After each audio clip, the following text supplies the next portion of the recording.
You will thank me for years to come. Yeah, nobody's ever said that to me. So I did do the Google, and I went to organizedinterior.com, and they have 11 good organization habits that highly organized people swear by. And I went, okay, I like it.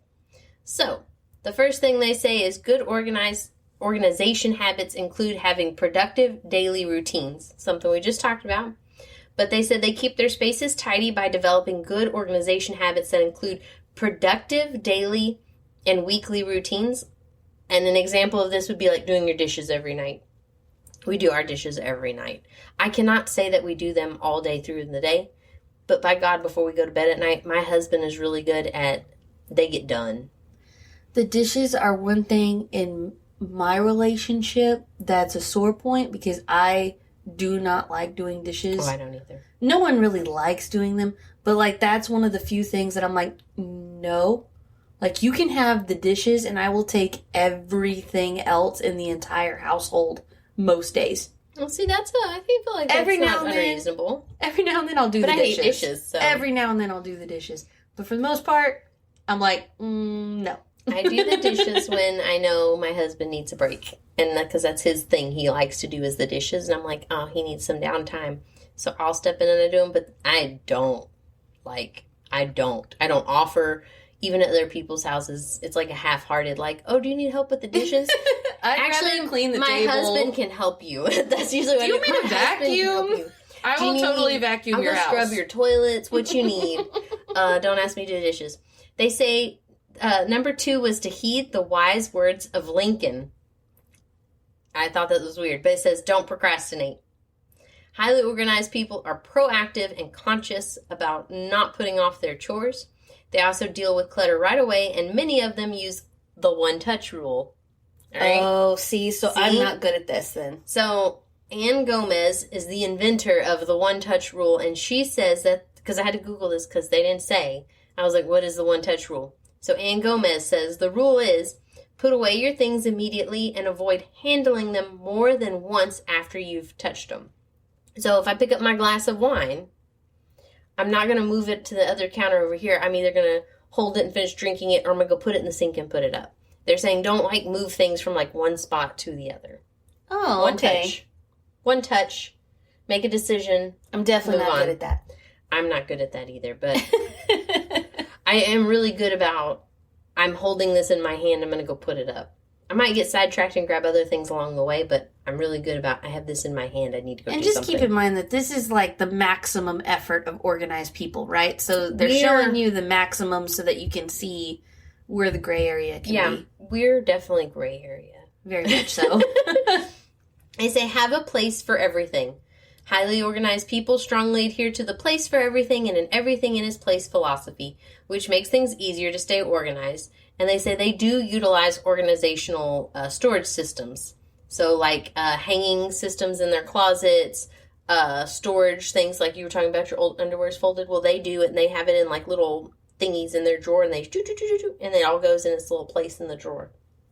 So everything I just think it's more aesthetically pleasing and it makes my mind calm because I do suffer from anxiety. Well, there you go. It can be aesthetically pleasing just as well as organized. I mean, whatever works, right? They say to make to-do lists and to hold yourself accountable, which is what I was talking about with that class I did. So to-do lists are effective for keeping you organized, but don't set yourself up for failure and frustration by overburdening yourself. Create realistic goals. Focus less on the quantity of the task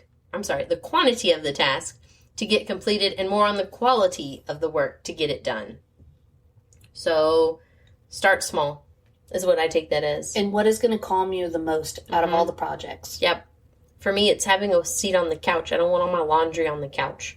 So I will sit and I will fold and put away all my laundry because I want to sit and be in my living room without that there with me. Yep. That's the quickest way I do laundry because I don't like doing laundry either. Good organization habits can include decluttering regularly. Even if you're decluttering on a daily basis, it's important to go through all of your belongings every year or two and take stock of what you own and do some purging. That's what we were talking about. You got spring cleaning, Christmas cleaning, summer. We don't do summer cleaning here. We do purging year round in my house. Oh. I do seasonal. Because I do have a lot of clutter. I get too stressed. I have to have seasonal. Maybe I should declutter more items each time I do it. Maybe I would do it less often in the year. No. I mean, you could try it, see what happens. Or try it and get back to us. Let us know. We want to know the process. See if I have a mental breakdown or not. Tell us. Got it. We'll do a follow-up episode. Know when to delegate and ask for help. See? You want to delegate your house chores to family members to ensure they're properly completed. Reward your kids now and then for a job well done. Certainly doesn't help. Doesn't hurt. It helps. I gotta read that right. Whew.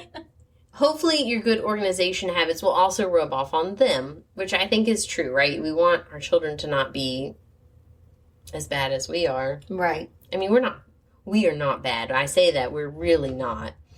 It's just that it could be better. Right. But we also have children. My daughter's very well organized. I can't say the same for my other children. They're not, but my daughter's very, on top of this is where the things need to be. Yeah, and she's really good about it. If you tell her to clean her room, it gets picked up and everything goes do. Not how I would do it, but it's how she does it. So that's important too. If it makes sense to her mind, that's what matters. They also say to do your least favorite task first. So don't let the unpleasant chore weigh on you all day. Make it the first task of the day. They say they also keep things simple. Multitasking has its place, but don't spread yourself too thin. Keep it simple. Don't try to juggle everything at once. So again, back to pick a spot. Pick an area. Pick a room. But don't pick your whole house. That's not realistic. They also say you should de-stress and reward yourself. Because they say managing your stress through either exercise or meditation, lowering your stress levels leads to you continuing the organizational process. Makes total sense. Right, because it's a reward system. And you can make better decisions. Heck yeah. They say maintain a positive outlook. Can-do spirit and optimism can fuel a consistent level of dedication. So, positive thoughts. It's not the worst thing in the world. It could be one of the better things in the world. We don't know. Try it out. I'm just throwing this out here. You don't have to take me at my word. Google it for yourself. And the last one, they say to make the best use of your time. Know what tasks to prioritize and how much time it should take to complete them. Perfectionism tendencies can actually have a negative impact on productivity levels. So I totally agree with that one. They say to allow yourself to tackle household chores during periods where you experience the least number of interruptions and distractions. Because sometimes when I do a larger reorganization, like I did my kitchen a couple months ago, and when I did that, I wanted to do every single cabinet to a T exactly how I wanted it, and then I was running into where it was days and days later. That's not good. And then can't get it done that way. Because then I never finished the kitchen. No. And I have a pretty small kitchen. It's not, you don't have a giant kitchen. No, you're like, it's not giant, it's a normal sized kitchen, and I don't know why I can't get it done. It's because I was hyper focused on making it perfect. Gotta let that shit go. And my now 4-year-old was not going to let me do much about that. Yeah, we have an age gap now. Now yours is older than mine for the next couple of months. Yep. Not for long. I'm still really digging these sour gummy I think there worms. was that competition thing coming out in the Eliza that we talked about a couple weeks ago. I get a little overly Yeah. Yeah. Not for long. My kid's going to get the same age. Has nothing to do with the fact of what day they were born. Or conceived or anything like that. It doesn't matter. We're going to catch up. So, though yours will be a grade older than mine. Because mine's going to start late because of where his birthday falls in the middle of a school year. Oh, no. So they won't be in the same grade. That's which really so makes me sad. sad. Yours will be a year older. So I really need you to, chop him at the knees and hold him back a year. Okay. Just a little trim. Just a little. Just hold it back just a little bit. I think I just really like the gummy worms right now. I don't know. I'm on my second glass. So I'm not drinking anymore. But the gummy worms are great. I don't know. I'm on my second glass of wine. I'm not driving, so I'm on my second glass of wine, and it's delicious with the gummy worms. So, put that down before I hurt myself. So, that's going to wrap up today's episode. We hope you enjoyed the wine and motherhood adventure. Thank you for tuning in and turning up with us. Be sure to follow us on Facebook, Twitter, YouTube, and Instagram at Mom's Guide 2. That's the number 2, wine. Leave us a love note, episode suggestion, or just say hi. What's up, yo? This is Eliza. And this is Rosie. And we'll be spilling with you soon.